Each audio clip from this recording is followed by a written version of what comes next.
Adrienne, my cheetah sister, next time, do us all a favor and leave him at home. Some things we just don't need to know.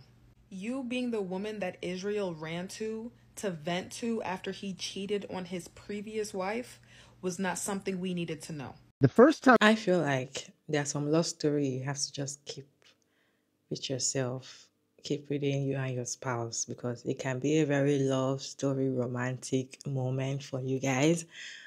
But to us that we are listening to it and, try to picture it in our own eyes, there's nothing romantic inside. Okay? There's nothing romantic. So think about it and think about the story first before you come out and tell us how you guys met, how you and your lovely husband met, and all of that. I just feel like it's so unnecessary. we ever prayed together, she prayed for me. Oh my gosh. That's crazy. I told her, this is what's going on in my life. It's bad. If once the world finds out, my life is over. My career's over. It's where I was at. Because you're in ministry. Yes. And my livelihood was attached to whether people thought I was a Christian or not, or a superhuman Christian, by the way, like a super Christian. And what I shared with her was like embarrassing and painful and all that. And I expected her to go, see, all guys are the same. To do that. And she leaned across the table and she grabbed my hand and she just started praying for me. This is when we're still friends. And I sobbed at that little table. And she just basically said, God, please help this man know that he's not what he's done. That's how I know moments like that are God.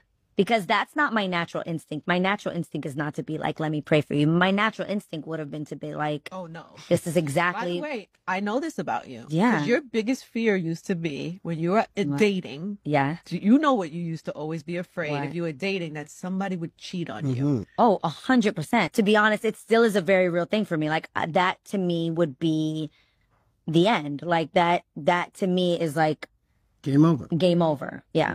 So to really believe that and know that, and I've preached that on the reel, and to be that person and then marry someone who has been that, didn't make sense to me at all in my logical mind.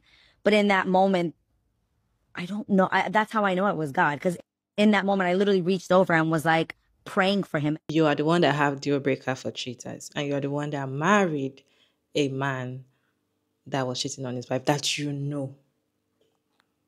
And you say it's a love story. You have deal breaker. You say you can never be with a cheater, or if you're in a relationship and they cheat on you, immediately you are gone. But you married a cheater. I think they used to say once a cheat will always be a cheat, or whatever they say. I just feel like when a man cheats, that's who he is. Okay, most of the time they might change for a period of time. Probably they feel like they don't have the resources enough to cheat again, or maybe they just feel like they need to, lay low for a while, but they always go back to their real source, which is cheating. So if you met him cheating on his wife and you prayed for him and you see that as a romantic love story and you married him, I don't know. Is it just me? You guys, let me know your thoughts about this video down in the comment section. I have a few reactions on this video, right? Let's watch these stitches together, then we'll come back and discuss. Adrienne, my cheetah sister, next time, do us all a favor and leave him at home. Some things we just don't need to know. You being the woman that Israel ran to vent to after he cheated on his previous wife was not something we needed to know. Especially when we know that you used to stalk him while he was in that marriage. Mind you, I love a good love story, but unfortunately this one right here is just not romantic enough for me. Just because prayer was involved doesn't mean it was romantic. For Adrienne to be as gorgeous as she is, I never expected her to be the type to wait around. And you cannot tell me that's not what she did. The girl waited around for her turn. You married a man who cheated on his previous wife, and you were the woman he came to talk to about it. Do you know how down bad do you have to be to tolerate something like that? This man fathered 2 children on his previous wife. What makes you think he's not going to do it to you? The first time we ever prayed together, she prayed for me. Oh my gosh. I told her, this is what's going on in my life. It's bad. If once the world finds out, my life is over. My career's over. My livelihood was attached to whether people thought I was a Christian or not. What I shared with her was like embarrassing and painful and all that. She leaned across the table and she grabbed my hand and she just started praying for me. This is when we're still friends. I think people believe that if they've been happily married for 10, 15, 20 years, that it doesn't really matter how they got together. Because you're telling me this married man came to you while he was cheating on his wife, and you didn't pray for his marriage, you prayed for him. She goes on to talk about how her biggest fear is being cheated on. So you married the man who cheated on his wife? I just feel like people think it doesn't matter as long as they're happy now. We all could have gone our entire lives not knowing this is how they got together, but they insist on telling us. And these men insist on saying it like it's some kind of humiliation ritual. Look at all I put her through, but she's still here. There is a viral clip of her talking about how he had to show her his divorce papers. Yo, you got me out here looking crazy. Like, let me see the paperwork. So you wanted to verify that the man that you were comforting and counseling when he was cheating on his wife wasn't also cheating on you. And of course, they put God in it. And they talked about how the old her would have been like, I'm not messing with no man who cheated on his wife. But this version of her was able to comfort him and to pray with him. It's like the pastor who ironed her husband's clothes while he prepared to meet his mistress. They always act like God gave them the grace to deal with these flawed men. I'm sure they think their marriage is beautiful. But some of these origin stories. Adrienne. I was someone that was obsessed with The Real because I loved watching the show. I loved watching the ladies, and it's something that I always wanted to do myself. And while I didn't necessarily agree with Adrienne's points all the time, I thought she was really solid. She's been married to Israel for some time now, and I think that they feel comfortable sharing different details about the things that they, got going on. But I remember her trying to clear up the fact that he wasn't really married when they got together. Now we can only take her word for it. Lonnie is very expressive. If you watch the show, Lonnie's very expressive. And during that time, Lonnie was silent. Now, again, I can't say that I do want to say that I think Lonnie knew the truth and everybody's kind of like, okay, girl. But Adrienne does strike me as the type of person that says stuff and then she just expects you to believe it. Like, she just is like, they filed under their initials. Whatever. You like it. I love it. She was always very big on like no cheating. And so it was interesting when she got with Israel because I'm like, yo, like this man cheated on his wife. Multiple baby mamas. It just felt like, I don't know. And I think she knew the wife. The wife is keeping it very classy. She's never really come out and said anything against Adrienne. I don't even think the kids have said anything against Adrienne. She's probably a lovely woman, but every time people see them, there is a side eye. Just because of that history, it's just tainted. And then it's really hard to trust a couple, especially if he just got divorced and then y'all are just getting married or just getting together. There always seems to be some sort of overlapping. So it's not hard to believe that people feel like if you just cheated on your wife, it's not going to be hard to put two and two together to feel like, okay, well, he cheated on his wife and then got with you immediately. I don't know. It's just something where it rubs people weird. But now seeing that you pray for this man, I don't know, man. I'm not against prayer. I'm not against church. I'm not against any of that type of stuff. But something about these church couples whenever besides Kev on stage and his wife, but a lot of these church couples, man, it just, everything seems so performative, and again, who am I? I'm just somebody that watches them and just seen from a distance and afar, but praying over this man, like, not the wife. I mean, not the woman that was actually traumatized is a choice, but hey. I watched the Adrienne and Israel interview, and I have some thoughts. First of all, it started coming up in my For You page because everyone was here upset because Adrienne kept talking highly about her husband. And, how could she pray for him as he had just told him he was a cheater and she took a cheater and she was so desperate that she went ahead and married him even though he was a cheater. And quite honestly, I am extremely disappointed because a lot of these people call themselves Christians. And my whole thing is this. How can we sit here as Christians and judge a person for a mistake they made and not think that they are capable of being redeemed and given grace by God? I mean, at some point, all of us have told a lie. If you tell me you've never told a lie, but my question is, does that make you a liar your entire life? No, you made a mistake. You told a lie. You're going to say you're sorry, you're going to redeem yourself and not do it again. And I know a lot of people are going to disagree with me on this one, and that is okay. But here's a man who owned up to his mistakes, who understands that he hurt someone, who understands it was wrong, and we are still shaming him for admitting his mistake. What he did was actually commendable. He is admitting it, and he's talking about what happened, no longer ashamed, but proud of the redeeming God who made him a better person. He kept saying, if I change one thing, I would change everything. And it includes this mistake that he has owned up to. How great is it to be able to say what you did out loud with so much freedom, knowing God has forgiven you? And then another thing is that we keep talking about Adrienne. We're here saying, oh, how could you just hear this? And then she prays for him. That's exactly what she needed to do. She did what a woman of God had to do. She prayed for him. And then other people are like, well, she should have gotten him and the wife together and prayed for them as a couple. Yes, she could have done that. But at that moment, it was him who spoke to her. It was him who had just told her something negative is about to happen. So what was she supposed to do? Oh, brother, hold on. Wait a second. Let's get your wife. Let's talk about this first. No, she took the opportunity to pray for him at that moment, as she should.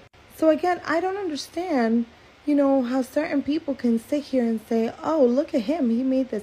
It doesn't mean that that's who he is today. Yes, that's who he was at that moment. That's what he did. But it doesn't define who he is today. Or do we forget all the things that we have done and God and people have forgiven us for, and it no longer defines us?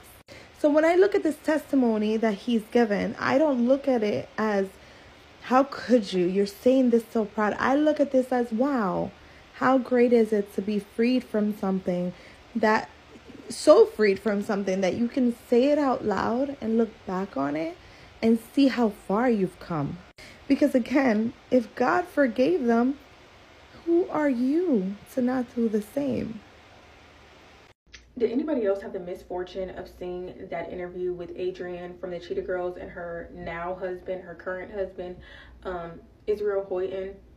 I need them to know that y'all don't have a good love story. Okay, that was actually cringe and embarrassing. And I cannot stand people who use religion as a weapon, who use religion and God to dodge taking accountability for their actions. Israel Hoyton is a very, very famous gospel singer, okay? I was listening to him as a kid. And this man repeatedly cheated on his wife. Had children outside of the marriage, right? And then popped out with Adrienne from the Cheetah Girls while he was still married. And in this interview, you would think that he was the one who got cheated on. Like, he is talking as though he is the victim, for one. And oh my gosh, like, I just couldn't believe this happened to me, and I was so shamed, and I was in a dark place. And I'm just like, you're the one who cheated. And he's also phrasing it as though God did this, so he could end up in the marriage that he's in now. Like, that's that's what it gave. And it's just like, you have a choice. God gives us a choice. You made a choice.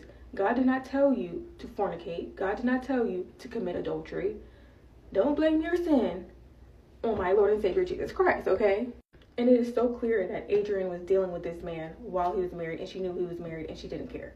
She didn't care, okay? Because he's saying, when I was still married, we were just friends at the time. Why are you, a married man who has already been caught cheating multiple times, has had children outside of your marriage, why are you even engaging in, any type of friendship with a woman? You lack self-control. You don't need female friends. What do you need a female friend for? Your wife. That is your friend, okay? And, when I told her everything that I did, she just prayed for me. And I just knew, Adrienne, you were a pick me. Like, you met a man who was telling you that he's been cheating on his wife, blah, blah, blah. And, and she said, I just told him, like, that doesn't define who you are. And, I just really prayed for him. it was just very cringe. And it's just like, don't ever tell that story again. Don't ever tell that story again. You were sleeping with a married man. You didn't care that he was married. You know, his marriage was on the last leg, so you got promoted because the wife left. Like, and the only reason why he probably won't cheat on you is because you're old, or because he's old. And I mean, you're a star, so it's gonna come out. You're more likely to leave, okay? But they need to shut the hell up and don't ever tell that story again. Like, stop acting like y'all, God just placed y'all together. Y'all are disgusting. So I think if he had not mentioned her praying for him, and if she had not also mentioned that she has always not want to be with a cheater, or she has a deal breaker, or she knows that once she's dating a cheat and he cheats on her, she's leaving. If she had not mentioned that, and he also did not mention that, if she prayed for him, maybe we can relate to the love story. But I don't understand why you're friends with a married man that cheating on his wife countless times, has babies outside of his marriage, and he came to you to tell you what's up with his marriage, and you prayed for him. And she was like, I wouldn't normally do that because I'm not that kind of person, but I just know it was God. Was it really? Was it really God? Religious people are quick to put everything on God, Holy Spirit, Jesus Christ, everything. See, the way they just do it seamlessly. And I don't normally, do these things, but the Holy Spirit told me to forgive you.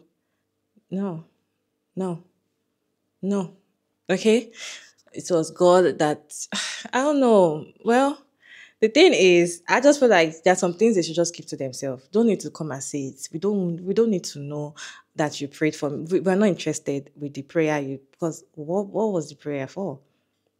So when you prayed for him, automatically he start liking you. Or I don't know. Like, what's the assurance that for a while now in the relationship he's not cheating on you, or probably you've not caught him, so because if not catch him cheating, he's not cheating, or he will never cheat on you because you're special. You prayed for him. I don't know. Is it just me? Is it just me? Let me know your thought down in the comment section, because it was like this whole thing, they should just have kept quiet. We don't need the information. Seriously, when it comes to some love story and you feel like it's a very romantic thing for you and your partner, keep it to yourself, because some of the things that you feel like is romantic is not romantic for us that is listening to the whole thing, because we have to picture the whole thing and the math is not matching in our head. So if the math is matching for you guys and you guys are happily married, there is no issues, good for you. But keep some details, right? Let me know your thoughts about this video down in the comment section, respectfully. As always, your girl Maria David, and thank you so much for tuning in. I hope you enjoyed this one. Please like and share and subscribe, and I'll see you in my next one, guys. Bye.